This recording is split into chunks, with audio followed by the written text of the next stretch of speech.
आमदारकी राहुल फुंदे 30 दिवसांची मुदत. प्रशासनाच्या आश्वासनानंतर उपोषण स्थगित. शिर्डी इथं सुरू असलेला उपोषण नायब तहसीलदार व मंडळ अधिकारी यांच्या मध्यस्थीनं अखेर स्थगित करण्यात आले.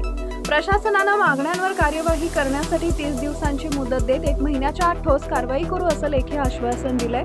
हे पत्र छावा संघटनेचे जिल्हा प्रमुख अविनाश शिंदे यांच्याकडे सुपूर्द करण्यात आलंय. यावेळी छावा क्रांतीवीर सेनेचे जालिंदर बाबा असणे, संदीप वाघ, अनिल मलदोडे, उद्धव कटारे, दीपक पाटील, प्रदीप पोते, कुणाल धिवर, मंगेश शिंदे, आदेश पांगरकर, दीपक जाधव तसेच प्रहार जनशक्ती पक्षाचे सचिन अरणे, शिवसेना उद्धव बाळासाहेब ठाकरे पक्षाचे नानकजी सावंत, मनोज जाधव, भागीनाथ जाधव, सुशांत कुडदे, शाहू रोकडे, अविनाश ससाने आदी पदाधिकारी उपस्थित होते.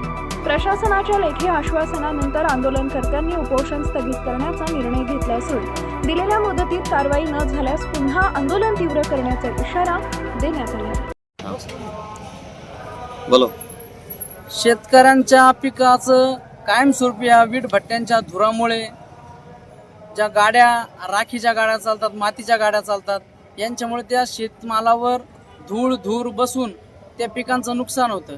शेतकरी एकदम हवालदिल होतो.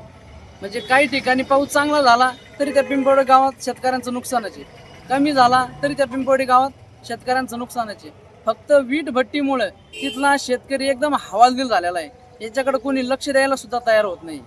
आणि 26 जानेवारीचा जो आदेश झालेला आहे वीट भट्टी बंदचा, ग्रामसभेचा जो ठराव झालेला आहे, त्याच्यानंतर 2 फेब्रुवारीला एक अनुराग कनोजी चौधरी नावाचा, राजपूत नावाचा मुलगा त्या वीट भट्टीवर मृत्युमुखी पडला.